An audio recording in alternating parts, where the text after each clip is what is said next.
Hello viewers, আসসালামু আলাইকুম। রেনাজ ডিম ফুডস থেকে আমি রিনা আপনাদের সবাইকে জানাচ্ছি আমার আন্তরিক ভালোবাসা।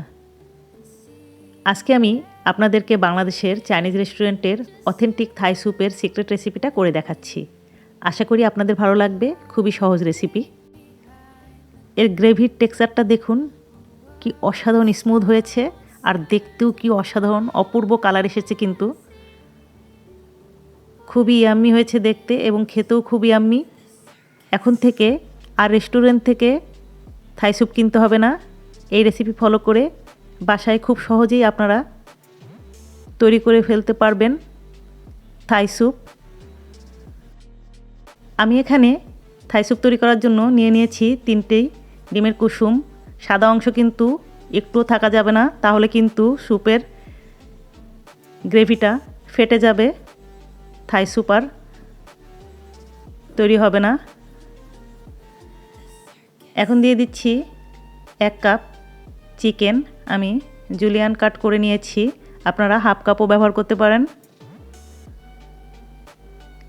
আর দিচ্ছি 1 কাপ বড় চিংড়ি।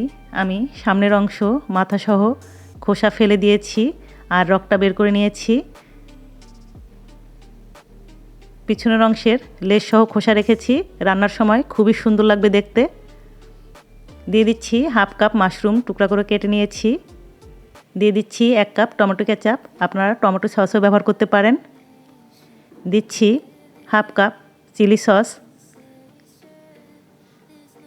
দিচ্ছি 2 টেবিল চামচ সুগারটা আপনারা আপনাদের পছন্দ মতো কম বেশি করে নিতে পারেন। দিয়ে দিচ্ছি স্বাদ মতো লবণ, এখানে আমি 3 চা চামচ ব্যবহার করেছি, আপনারা আপনাদের পছন্দ মতো করে নেবেন। দিয়ে দিচ্ছি 2 চা চামচ লাল মরিচের গুঁড়া, খুব বেশি ঝাল হবে না আশা করি। দিয়ে দিলাম 1 টেবিল চামচ সয়া সস আর 2 টেবিল চামচ লেবুর রস। এখন একটি বাটিতে 3 টেবিল চামচ পানির সাথে 3 টেবিল চামচ কর্নফ্লাওয়ার গুলিয়ে নিচ্ছি। সব উপাদানগুলোর সাথে দিয়ে দিলাম।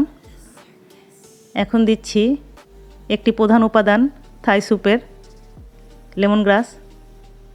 ছুরির উল্টা পাশ দিয়ে একটু থেতলে নিচ্ছি, তাহলে ভালো ফ্লেভার আসবে। আমি গোড়ার দিকটা একটু বেশি নিচ্ছি, পাতাটা কম নিচ্ছি, তবে পাতাও নেওয়া যায়, কোনো অসুবিধা নাই। প্রায়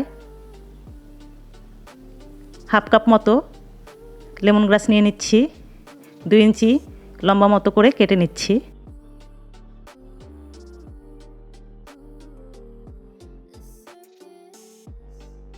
এখন দিয়ে দিচ্ছি চাইনিজ জিঞ্জার 1.5 ইঞ্চি নিয়েছি, 6 টুকরা করে কেটে দিলাম।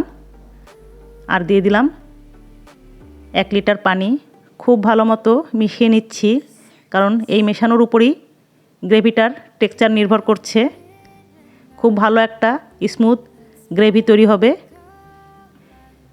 থাই জিঞ্জারটা পাওয়া যায়নি, তবে যে কোনো জিঞ্জারই আপনি ব্যবহার করতে পারেন, টেস্ট এবং ফ্লেভারের খুব বেশি হেরফের হবে না। এখন আমি 10 মিনিট হাই হিটে কুক করে নিচ্ছি। ফুটে ওঠা পর্যন্ত রান্না করে নিব।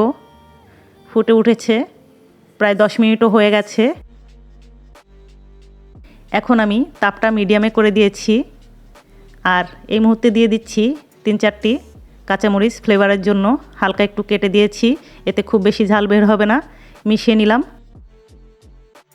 এখন 4-5 মিনিট কুক করে নিব। এর বেশি কুক করা যাবে না, তাহলে কিন্তু চিকেন এবং প্রন দুটাই হার্ড হয়ে যাবে, খেতে কিন্তু একটুও ভালো লাগবে না। এই ব্যাপারটা কিন্তু অবশ্যই খেয়াল রাখবেন। শেষ পর্যায়ে দিয়ে দিচ্ছি 1 চা চামচ কালো গোলমরিচের গুঁড়া। খুব ভালো মতো মিশিয়ে নিচ্ছি। মেশানো হয়ে গেল।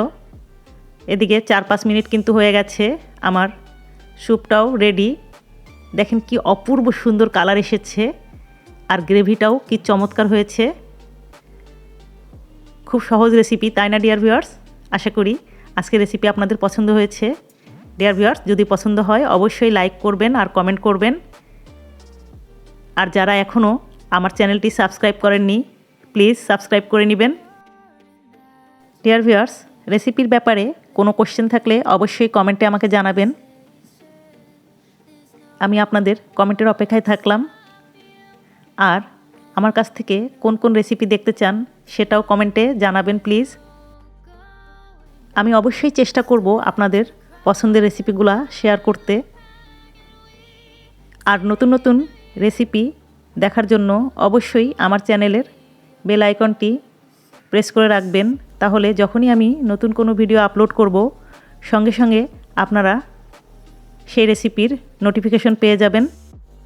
ডিয়ার ভিউয়ার্স, সবাই খুব ভালো থাকবেন, নিরাপদে থাকবেন, ফ্যামিলি ফ্রেন্ডসদেরকে সময় দিবেন। আর আমার রেসিপি ভালো লাগলে অবশ্যই সবার সাথে শেয়ার করবেন। আজকে এখানেই বিদায় নিচ্ছি। আল্লাহ হাফেজ।